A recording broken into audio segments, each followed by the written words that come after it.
pas malam udah mulai putus memadainya saya tidur ini tiba-tiba keluar kelelawar besar, kelelawar hitam dari dalam kamar keluar. Wah.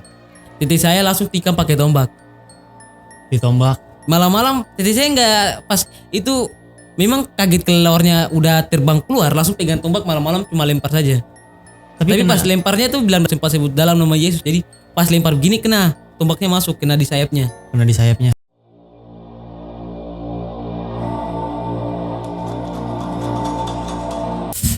Oke, kembali lagi di Metrum TV. Kali ini kita akan memasuki segmen ensiklopedia hantu Indonesia. Oke, kali ini kita kedatangan tamu atau narasumber di samping saya. Perkenalkan diri. Iya baik, perkenalkan nama saya Alfredo Yancesama. Saya ini kenalin asal juga. Iya, diri. Saya berasal dari Wamena, Kabupaten Jayawijaya di provinsi sekarang udah Papua Pegunungan. Provinsi Papua Pegunungan. Iya itu aja. Oh, udah. Oke, kesibukan sehari-hari ngapain biasanya? Kalau di sini atau di sana? Di sini aja. Oh, di sini. Di sini kan kesibukan sehari-hari saya setelah pulang sekolah itu biasanya makan siang. Kalau mau tidur, tapi jarang sih tidur siang di sini. Jarang. Iya, soalnya tunggu sampai jam 2, jam 3 sudah mulai sore langsung main volley. Oh, main volley ya. Iya. Asik. Olahraga biar sehat. Olahraga biar sehat. Oke, kan dengar-dengar kamu tuh punya cerita ya. Cerita yang agak lumayan serem nih. Iya. Oke, kita masuk aja nih ke ceritanya. Oh, boleh ya. Oke. Jadi ceritanya tuh waktu dulu kan mama saya punya adik perempuan. Iya. Nah, jadi mama adik saya ini nikah sama ada orang pegunungan sana. Adik termaksud masih keluarga dengan bapak saya orang pegunungan, orang Wamena, tapi sukunya suku Yalina. Jadi waktu itu pas udah nikah kan bapak mereka punya 5 orang anak pertama sebenarnya. Oh, mama ade itu punya 5 orang anak. Nah, jadi yang pertama itu dia meninggal. Meninggalnya itu karena apa? Waktu dia masih kecil, katanya kan dia terlahir dengan kain sarung. Kain sarung itu macam dalam perut ibu itu udah dibungkus dengan sarung gitu. Dari dalamnya? Dari dalamnya. Wah. Jadi itu macam kalau udah lahir nanti dia seperti indigo gitu. Bisa melihat setan, bisa merasakan. Ya. Nah, jadi adik saya kan dari pas ini dia umur 2 tahun dia punya teman. Tapi temannya ini arwah setan. Wah. Temannya setan pas umur 2 tahun itu. Nah, sudah waktu itu dia sempat bermain sama adik saya di teras rumah sore-sore. Waktu itu kan dia baru anak pertama nih. Jadi mama adik saya lagi masak, bapak adik suaminya lagi kerja waktu itu. Nah, sudah jadi mungkin adik saya bikin dia marah mungkin. Jadi dia dorong adik saya. Nah, terus kan banyak terus di pas yang dia setannya dorong itu kan ada tete saya yang bersih-bersih halaman di situ. Jadi tete saya pas lihat begini, adik itu macam ada yang dorong gitu. Jadi macam tiba-tiba ke jengkang gitu kan. Iya. Ya, pas jatuh langsung kepalanya kena batu. Oh, kena batu. Langsung pecah. Dari situ meninggal. Gak dibawa ke rumah sakit dulu? Dibawa ke rumah sakit tapi tidak tertolong. Di jalan. Jadi pas sudah meninggal lahirlah adik yang kedua. Yang kedua itu cewek sampai sekarang masih ada. Yang ketiga cowok. Yang keempatnya tuh cewek tapi udah meninggal juga. Karena apa? Kalau dia meninggal waktu itu gak tahu karena apa Kak. Tapi dia meninggal tuh karena kalau tidak salah dia kan sama kakaknya mandi nih di dalam loyang kan. Loyang buat nyuci loyang ember besar yang buat nyuci. Ember besar lah ya, buat nyuci. Buat nyuci itu mereka isi air dalam situ terus mandi, buat mandi. Nah, terus ada yang kecil saya nih kan, yang dia mandi sama kakaknya yang nomor 2 yang tadi kan udah meninggal pertama, yang nomor 2 cewek ini kan mandi sama yang nomor 5. Terus yang nomor 5-nya itu dia juga belum tahu jalan, kayaknya masih 1 tahun lah. Masih kecil. Masih kecil. Mandi bisa jalan 1 tahun? Ya. Udah bisa jalan 1 tahun? Gak tahu dia kayak masih bisa jalan cuman masih pegang-pegang gitu jadi. Iya. Masih jadi pas mandi. Nah, kakaknya ini mau ambil handuk. Adek terus pas tinggalin adeknya, nah adeknya langsung mati karena dia katanya pas jatuh dalam air mau berdiri udah nggak bisa, terus tenggelam dalam ember kecil ember itu. Oh, tenggelam. Langsung tenggelam di dalam ember. Langsung meninggal. Nah jadi mereka sekarang cuma ada tinggal 3 orang. Nah pas dari situ bapaknya mereka kan naik jabatan, terus ada yang tidak suka. Ada yang tidak suka. Jadi di sana tuh itu jabatan apa tuh? waktu itu naik jadi ketua apa ya itu? Pegawai negeri lah ya. Iya pokoknya PNS pegawai negeri itu. Iya. Jadi pas naik jabatannya ada yang tidak suka karena nggak tahu kenapa waktu itu, karena tapi dia iri kan karena mungkin jabatan bapak di saya lebih tinggi gitu. Iya. Jadi dia di sana kan masih pakai santet kan di sana. Oh, di sana ada santet. Ada santet Bang. Waduh. Di sana. Jadi mereka kirim itu Swangi. Oh, Swangi.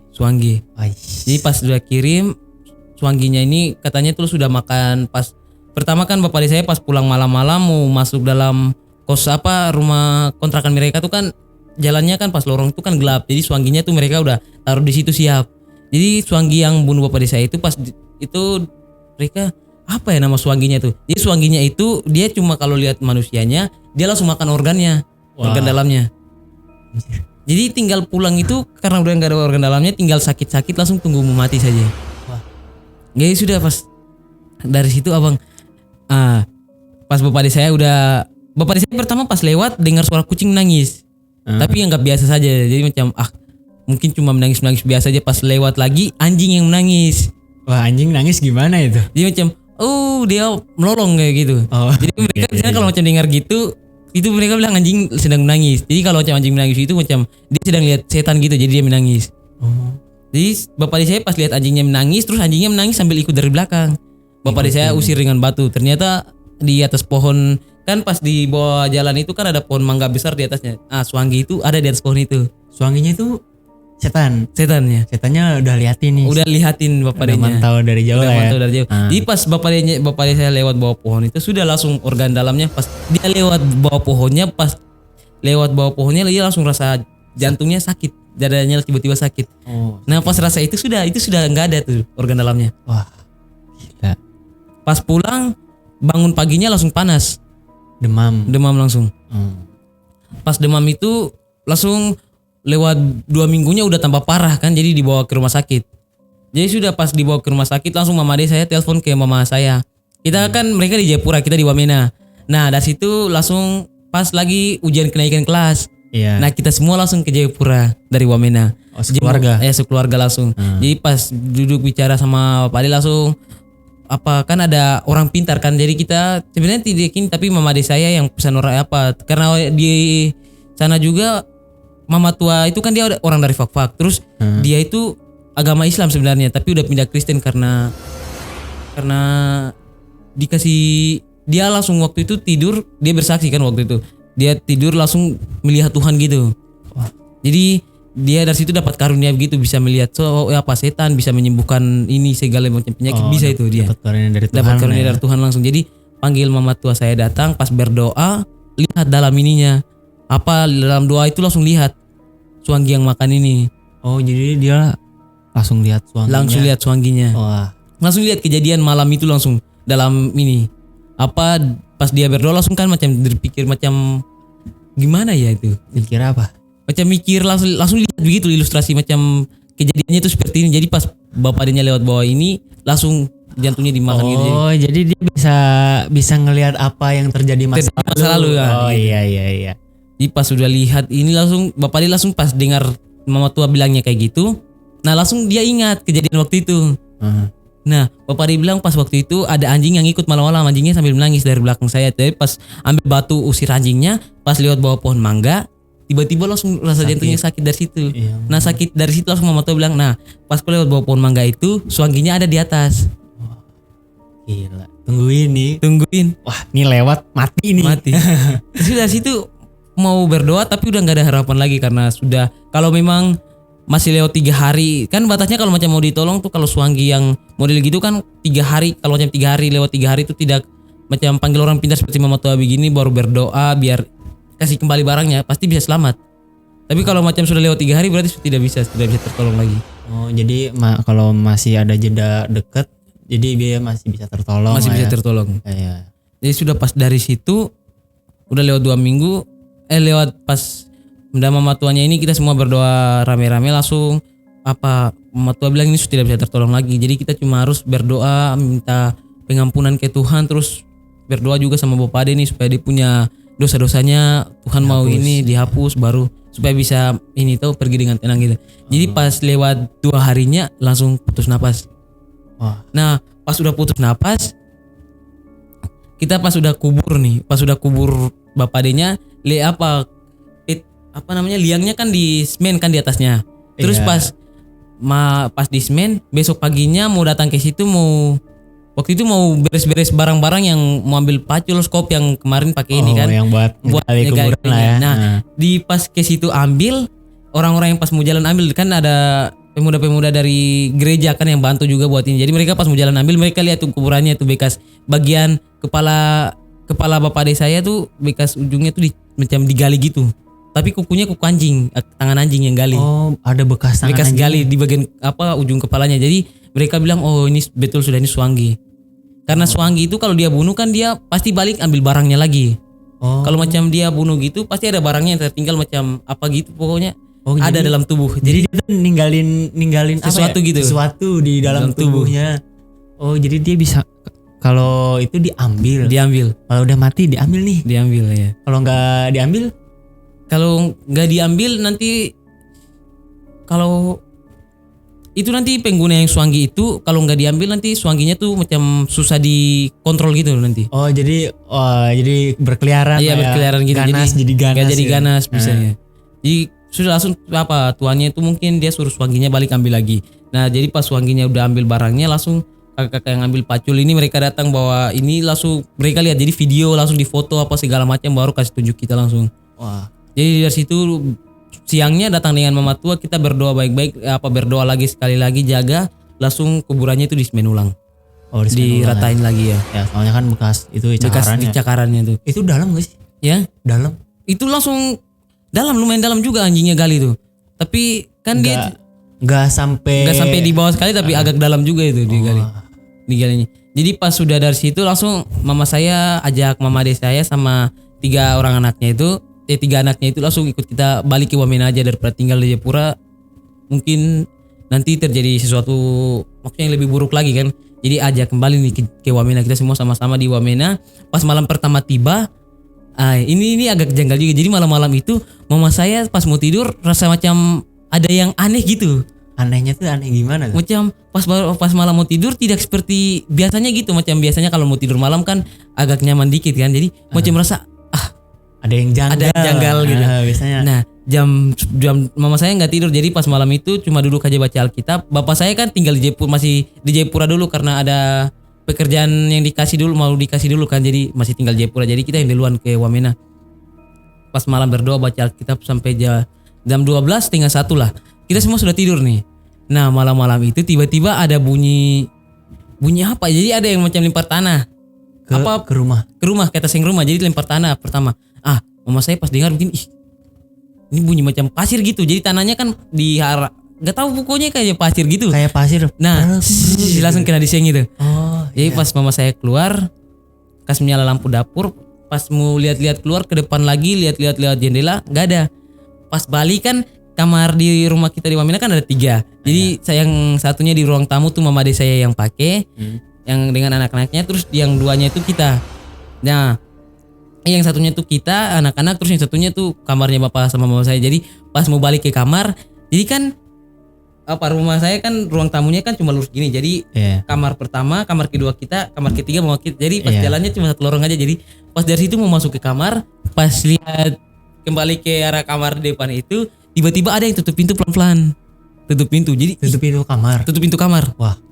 Nah, dari situ mama saya, maksudnya macam siapa yang malam-malam mau keluar, malam-malam gini mau keluar nih. Jadi mama saya kira mungkin adik-adik yang mau buang air kecil, cuman takut. Jadi macam masuk lagi mau kasih bau. Jadi mama saya mungkin ke situ baru mau antar. Mungkin dia mau kincing aja mau antar ke kamar mandi mau kincing. Jadi sudah pas masuk ke kamar, mereka semua lagi tidur. Wah. Baru pintunya ini dia tidak bisa tarik gitu, tidak bisa macam tarik gini. Iya. Apa untuk kancing ini harus ada yang tarik. Kalau macam dibiarin nanti dia tetap macam standar kembali. Melengeng gitu ya Iya. kan, bolak-balik. Jadi dia tidak bolak-balik tapi macam satu arah gitu. Jadi kalau satu dilepas dia akan ke sini. Tapi mama saya herannya, bah, kenapa pintunya bisa ditutup kembali? Maksudnya balikin ke sini. Oh iya. Langsung dari situ pas tutup lagi, pas malam-malamnya tidur, tiba-tiba ada bunyi jejak kaki, langkah kaki orang jalan. Di mana? Di luar Di dalam rumah tapi di jalan yang tadi itu. Oh, di lorong itu. Di lorong itu. Di depan-depan Nah, kamar lah ya. Depan kamar tuh. Jadi pas dengar begini, ada bunyi, kan masih pakai apa namanya karpet kan, jadi bunyi Plak, jalan. Nah, plak gitu ya kan. jadi pas dengar, ini bunyi apa? Jadi pas keluar buka pintu kamar, nggak ada orang. Jadi mama saya cuma iseng-iseng aja tuh, ambil bedak terus hamburin tuh di tengah-tengah itu. Oh, bedak. Tengah-tengah iya bedak, hamburin. Nah sudah langsung paginya tidur. Pas malamnya bangun, abang, itu jejak kaki anak kecil, tapi jari kakinya itu cuma satu. Wah, Di tengah rumah. ya. Itu tuh maksudnya jari kakinya aduh bang. Jadi kan ini jari kakinya nih. Nah Iya. terus kan jari kakinya ada 5 tapi cuma satu aja jari kakinya di tengah. Oh, iya. Itu di atas bedak itu banyak tuh bang. Wah, Jadi malam itu dia pulang balik ke situ. Nah dari situ dia langsung, mama saya pas lihat, pas pagi-pagi kan mama saya biasa bangun jam 5 kan, langsung mau siapin makanan untuk kita biasa makan baru sarapan ke sekolah. Nah Iya. pas bangun langsung lihat, dari situ langsung kasih bangun kita semua. kaget ya. Kaget, Ya. bangunin semua. Ini malam siapa ini? Dari situ semua pas lihat begini, ini bukan jejak kaki manusia mama, ini bukan. Coba deh kita semua kayak adik-adik dong, siapa baru lihat begini. Tidak ada ini, sudah kita kumpul satu kompleks semua datang. Baru lihat ini sebenarnya jejak kaki apa. Ada kan kita kan tinggalnya di kompleks orang Biak. Di Wamena kan kompleks orang Biak. Kita sendiri orang Wamena yang tinggal situ, cuman orang Biak mereka baik. Jadi ada nenek satu tuh, dia yang situ lihat. Nenek pas lihat begini, oh ini Swangi. Ini Swangi. Suanggi yang itu. Tapi nggak tahu itu sepertinya Swangi yang itu. Tapi pas nenek saya lihat jejak kakinya, ini Swangi, jejak kaki Swangi nih. Wah. Sampai datang ke rumah. Sampai datang ke rumah, Pak. Gila. Swangi, ini Swangi, jejak kaki Swangi. Dari situ langsung pas semuanya udah mulai, pokoknya waktu itu panik lah. Masa Swangi bisa masuk dalam rumah ini? Wah. Oh itu sudah panik sekali. Jadi abang, dari situ bapak saya langsung ditelepon datang, suruh datang aja. Langsung pas siang-siangnya langsung datang kembali ke rumah. Pas lihat ini segala macam semua langsung. Besoknya kita bikin doa, undang panggil bapak pendeta terus orang-orang kompleks, maksudnya untuk berdoa jaga kompleks rumah ini apa segala macam biar lebih aman gitu. Ya, Jadi pas sambil ada berdoa, pas berdoa di dalam rumah tiba-tiba lampu mati. Pas itu malam. Pas Semua udah kumpul, jadi ada pasang tenda di luar, ada mau pokoknya habis berdoa mau kayak makan-makan. ngeriung gitu. Nah, jadi pas ada berdoa, pas mau berdoa, pas terakhir mau penutupan kan tiba-tiba lampu mati. Lampu rumah semuanya. Lampu rumah semua satu kompleks. Jadi yang lainnya masih, tapi kita satu kompleks yang biak itu aja yang mati. Mati semuanya. Mati satu komplek semuanya. ya. Abang dari situ pas udah mati, pas itu saya tidak tahu ceritanya gimana. Jadi pas udah tidur tapi mereka cerita atau pas lagi ini tiba-tiba ada yang menangis di atas seng. Di atas seng. Atas seng, tapi yang menangis itu atas seng itu seng rumah nenek yang bilang ini rumah ini. Ada yang menangis iya. di atas seng rumah itu nenek itu. Nah semuanya pas malam-malam itu semua langsung menuju ke itu. Ke rumah nenek itu. Tapi tidak ada, mereka sentir dari situ, tapi dalam rumah nih kedengaran sekali abang ada yang menangis, suara perempuan. Mereka semua kurve itu sampai rumah tuh, pele rumah beli bikin lingkaran pele rumah, terus ada yang yang pemuda kan mereka masuk pegang senter, kan masih mati lampu tuh. Iya. Masuk pegang senter dalam rumah, senter. Tidak ada apa-apa, Bang. Tapi suaranya masih ada. Masih ada. Ih. Dari situ sudah langsung mereka lanjut berdoa, mulai besok-besoknya langsung sudah tidak ada kejadian-kejadian ini lagi. Sampai pas langsung kita dari Wamena pindah ke Sorong 2019 kemarin. 2019 pindah ke Sorong. Pindah ke Sorong. Wah. Pindah ke Sorong, mama saya semua langsung mereka pindah ke Sorong. Nah, bapak saya kan mutasi kan, dipindahkan ke Sorong. Habis itu dipindahkan lagi ada satu pedalaman pas itu di kampung mama saya. Oh, di kampung mau. Di Nanawatan. Nah, Nah, dipindahkan ke situ. Jadi semuanya langsung kita semua. Jadi kita yang saya, kakak saya nomor 3 sama yang nomor 2 itu kita sekolahnya di Sorong.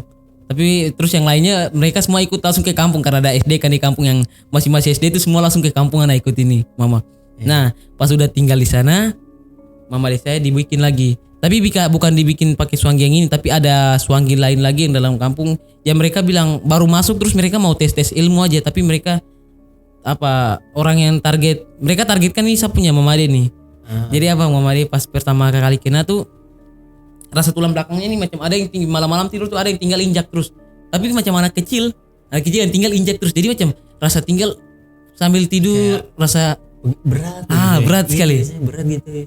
Jadi pas ada tidur sampai itu pas tete saya kan seorang penginjil, terus tete saya juga nih lahir dulu dengan kain sarung seperti itu tadi. Oh ya, yang teteh kamu itu kan.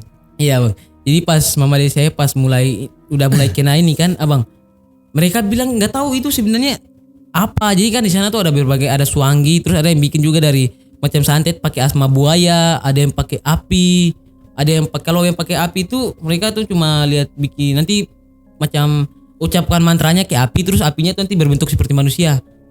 Tinggal pakai rotan langsung pukul orangnya langsung mati. Itu yang paling sadis itu abang. Cuman di sana untung aja udah nggak ada. Jadi mereka pikirnya pakai itu, mereka bunuh mama saya. Terus yang pakai asma buaya tuh karena memang abang ini udah hampir tiap malam tuh anjing-anjing tinggal kan di belakang rumah tuh kan ada got itu kan dia langsung terhubung ke sungai yang besar kan. Jadi pas di malam-malam tuh setiap malam kan ada air naik sampai tinggi sekali air naiknya. Jadi anjing-anjing semua tuh gonggongnya ke dalam got itu. Nah satu kali juga waktu itu ada anak kecil yang jalan tuh beli, dia pakai senter kepala kan. Jadi pas dia lihat anjing-anjingnya gonggong, dia senter di belakang rumah itu ada buaya tuh. Buaya di situ. Buaya hitam. Wah. Dari situ pas dia teriak sama tete kita semua warga-warga situ semua pas kumpul begini, mereka pas pele buayanya tidak dapat. Nggak bisa ditangkap. Nggak bisa ditangkap. Terus lalu buayanya itu langsung nyelup lagi. Pas nyelup ke air itu kan mereka pasang jaring langsung, pasang jaring pele biar dia tidak kemana-mana. Pas udah pasang jaring pele langsung mereka buang obat buat ini buat penyubur kelapa sawit obatnya. Tapi itu kalau kena ikan buaya itu semua mati. Jadi mereka siram itu di tengah-tengah kolam itu. Yang anehnya tidak ada pokoknya maksudnya pergerakan buaya masuk di kena jaring atau ini tidak ada abang. Jaringnya nggak ada yang bolong. Nggak ada yang bolong gitu abang, jaringnya bagus. Wah. Terus kalau macam dia mungkin kalau kena sedikit pasti jaringnya agak goyang gitu kan, kena goyang. Tapi tidak ada, semua tenang. Terus mereka perhatikan jaring-jaring, senter situ. Nah dari situ pas malam itu mama saya sudah sakit parah, sampai 1 bulan. Mama adek kamu sakit 1 bulan sudah 1 bulan lebih sampai nggak bisa jalan kakak. Nggak bisa jalan. Makan BAB sama buang air kecil semuanya tuh di tempat. Wah, sakit apa tuh kalau boleh tahu? Ya, itu dibikin sama orang tuh. Dibikin disantet. Di sana nggak tahu itu sakitnya sakit apa, tapi orang-orang di sana kan masih percaya kayak gituan, jadi pasti dibilang disantet. Karena mama saya juga belum dibawa ke rumah sakit. Belum dibawa ke rumah sakit, belum dicek. Tapi kebanyakan orang bilang itu disantet. tapi nggak pernah nyoba gitu buat ke rumah sakit, nyoba gitu, wah ini sakit apa gitu. Mau ke rumah sakit waktu itu waktu agak mendingan kan, jadi mama saya bilang ini mungkin masih mendingan lah, ini cuma sakit-sakit biasa saja, jadi nggak usah ke rumah sakit. Sudah kaget udah 1 bulan tambah parah, mau naik ke Lombok aja sudah nggak bisa bang, mau naik ke motor air apa itu yang speedboat apa namanya apa ya. Longboat, di sana bilangnya longboat. Longboat itu iya, perahu yang di air tuh. Jadi ada perahu yang kecil. Yang kecil. Oh iya tahu. Mau kan belum dari kampung itu ke kota besarnya juga agak jauh karena masih putar laut kan, abang. Jadi masih putar laut, jadi takutnya waktu masih lewat laut, kalau memang yang buat memadai ini barang yang di laut yang buaya itu pasti dia akan ke balik perahu. Jadi mereka juga masih takut tuh. Soalnya sudah tidak ada jalan lain lagi kecuali jalan ikut laut. Kalau jalan daratnya tidak ada, masih belum terhubung ke kota. Jadi kamu itu jauh dari kota dipisahkan oleh laut. Nah iya. Waduh. Jadi orang-orang kampung sana juga masih takut karena kan mereka sudah fix ini memang dibikin oleh asma buaya. Jadi kalau macam percuma juga mama ade ini mau dibawa pakai perahu putar, tetap buayanya nanti kasih balik perahunya di laut. Bahkan dicelakain sama buayanya. Masih percaya gitu. Itu dia. Jadi nggak bawa mama saya ke ini. Jadi pas malam udah mulai putus kamar yang mama saya tidur ini, tiba-tiba keluar besar. Keluar hitam dari dalam kamar keluar. Wah. Tete saya langsung tikam pakai tombak. Ditombak. Malam-malam tete saya nggak pas itu. Memang kaget keluarnya udah terbang keluar, langsung pegang tombak malam-malam cuma lempar saja. Tapi pas lemparnya tuh bilang dalam sempat sebut dalam nama Yesus. Jadi pas lempar begini kena tombaknya masuk kena di sayapnya. Kena di sayapnya. Kena di sayapnya. Jatuh. Nah pas jatuh itu langsung pas kelelawarnya dibakar, dagingnya itu tiba-tiba macam bau bangkai gitu. Baru kan mau dibakar langsung kan biar mungkin kalau suanggi langsung dimati lah. Tapi pas baru dibakar langsung dagingnya tuh macam bau bangkai gitu, apinya asap ini. Bangkai bau, pokoknya baunya busuk sekali ya. Jadi dia tuh abis ditombak langsung dibakar. Langsung dibakar. Wah karena takut Karena itu takut suanggi ya. Suanggi. Jadi pas dibakar begini udah bau busuk langsung tete saya tambah bikin apinya tambah besar langsung mati. Langsung hangus habis. Hangus ya. itu. Jadi pas malam mama ade saya udah mulai udah nggak kuat sekali nih. Tete saya jalan keliling kampung malam-malam jam 3. Pas jalan keliling kampung jam 3, tete saya lihat satu orang pakai topi. Dia berdiri pegang jeriken. Pegang apa? Jeriken minyak. Oh jeriken minyak. Oh iya. Pegang di pinggir jalan. Jadi tete saya sengaja pegang speaker terus kasih putar lagu rohani langsung kasih besar sekali. Oh jadi teteh kamu tuh bawa speaker? Nah, bawa speaker. Itu sengaja itu? Sengaja itu. Jadi, wah. Jadi pas jalannya pegang langsung putar lagu rohani kasih besar. Pas udah udah mulai dekat kan, pas udah jalan lewat begini, jadi saya bilang selamat malam cucu. Langsung yang dia pertama diam saja, jadi saya pas balik bilang lagi, oh cucu selamat malam. Pas dari situ dia pas sudah tidak jawab, jadi saya langsung biarin aja. Pas lewat begini langsung dia balas, ya malam bapak. Tapi suaranya tuh pokoknya rada berat sekali. Cowok. Oh suaranya tuh berat sekali. Pokoknya macam. Jadi saya pas dengar suaranya, di kampung ini tidak ada orang yang suara kayak gini. Saya sudah tinggal, jadi saya pikir saya sudah tinggal selama beberapa tahun di kampung ini tidak ada orang yang saya kenal suaranya kayak gini nih. Wah. Jadi saya pas balik begini cuma ada jerigennya aja. Jerigennya aja, orangnya sudah nggak ada. Wah, gila. Pas balik begini, pas balik ke rumah langsung mama saya udah nggak kuat sekali. Udah nggak kuat sekali. Langsung dari situ berdoa ke tete langsung minta maaf, mulai minta maaf kan ke kakak-kakaknya, ke ini anak-anaknya semuanya ke kita. Mama dia bilang, mama dia minta maaf kalau mama dia pernah bikin salah ke kak. Mama dia sudah kuat sekali. Sampai kita duduk sama mama dia sampai jam 4:30 langsung mama dia putus napas. Wah, meninggal waktu itu. Itu tahun berapa itu meninggalnya? 2020 kemarin. 2020. Jadi 2021. Kita tiba di Sorong 2019, mereka pindah baru tinggal di kampung satu tahunnya langsung 2021-nya meninggal. Waktu itu memang jadi sekarang adik-adik anak-anaknya mama dia itu sudah masuk sama kita. Jadi sudah tinggal sekarang mereka udah masuk di kartu marganya, mereka tidak diganti, cuman masuk aja di kartu keluarganya kita ya. Iya, dimasukin ke kakak lah ya. Jadi sekarang gak ada yang tua di situ. Gak ada yang tua di situ. Masih kecil-kecil semua. Umur berapaan itu? Yang paling tua sekarang kelas 6 SD. Wah. Waktu mamanya meninggal tuh kelas 4. Masih kelas 4. Adanya kelas 2 yang nomor 2, yang kelas 3-nya belum sekolah. Oh, masih kecil. Aduh. Kasihan sekali ya.